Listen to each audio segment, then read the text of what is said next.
If I approach the masses with reasoned arguments, they will not understand me. In mass meeting, their reasoning power is paralyzed. What I say is like an order given under hypnosis.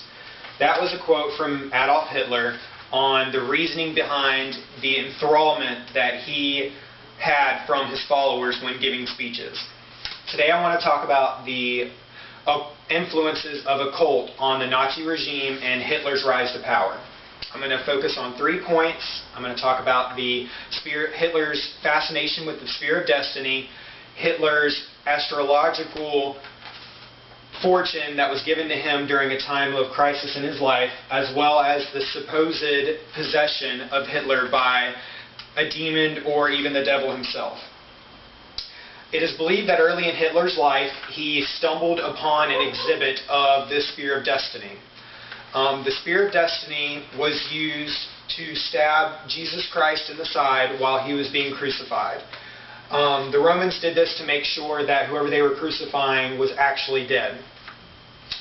Because of it being used on Jesus Christ, it was given a mystical legend that supposedly whoever wielded the Spear of Destiny would would be immortal as well as have great power in battle.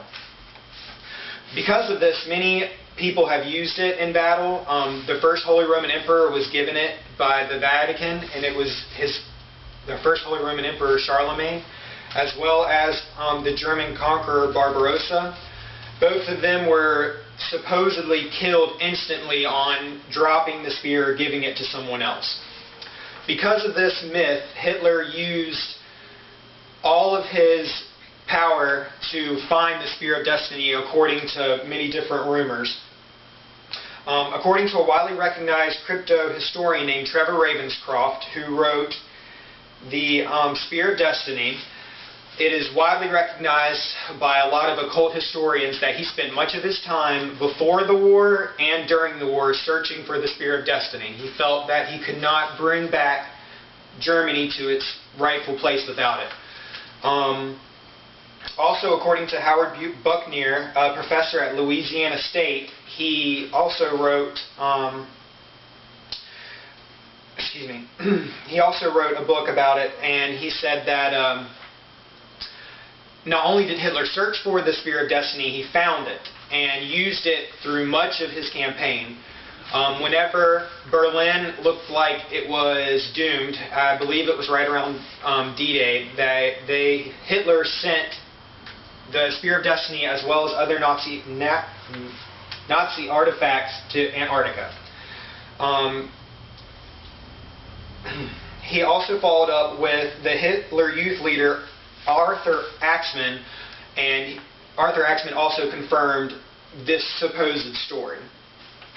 Now, if this was just something that piqued Hitler's interest in the occult or whether it was something he actually used, we're not really sure. But later on, meeting an astrologer would concrete his belief in magic. Later on in his life, or according to an expose on Hitler and the occult done by National Geographic, early in Hitler's career as a politician, his wife, Eva Braun, tried to commit suicide at the age of 20 using her father's gun. It was a failed attempt, and it really hit Hitler hard. He was having an affair with another actress that Eva found out about. Also, not even a few days later, Nazis were voted out of Congress, and Hitler felt that his dream of a new Germany would never come true. Hitler also was rumored to go into fits, crying, tantrums, and even was rumored of trying to commit suicide himself, but could never follow through. At the deepest, darkest point in his life, he was approached by a famous British astrologer named Erich von Hanussen, who told him that in 30 days he would become the leader of Germany. Of course, Hitler knew this wasn't possible. He had no pull in the government. But Erich von Hanussen told him that if he got a mandrake root from his hometown, that he would become supreme ruler of Germany. Of course, Hitler told Hanussen to immediately go to his hometown and find a Mandrake root, and within a week he brought it back. He told Hitler that as long as he had this on his person during the beginning stages of his campaign, he would not lose.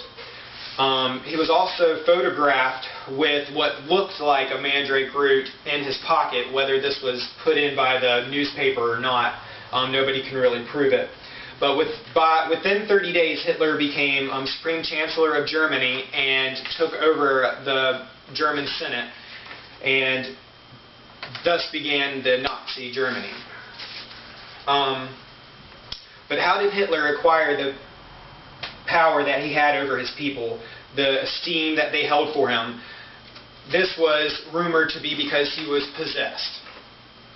Speaking in public was one of Hitler's strongest points. It was attributed by anyone who heard him. One of his closest child friends, Robert Waite, wrote in The Psychopathic God, Adolf Hitler, that at one point he said, it was as if another being spoke out of Hitler's body and moved him as much as it did me. He later discussed that it was not that Hitler was getting carried away with what he was saying. It was almost as if something else was speaking through Hitler. Many historians have found this to be hints towards Hitler being possessed by a demon or the devil or anything of that matter. Hitler believed he was given by God or whomever a chance at what he considered to bring about a new Germany. Hitler's belief in the occult was attributed by many things. His belief in the Spear of Destiny, his astrological prophecy, and his supposed demonic possession. All of these are attributes to the reason why many believe the occult played a major role in the rise of Nazi Germany. Thank you.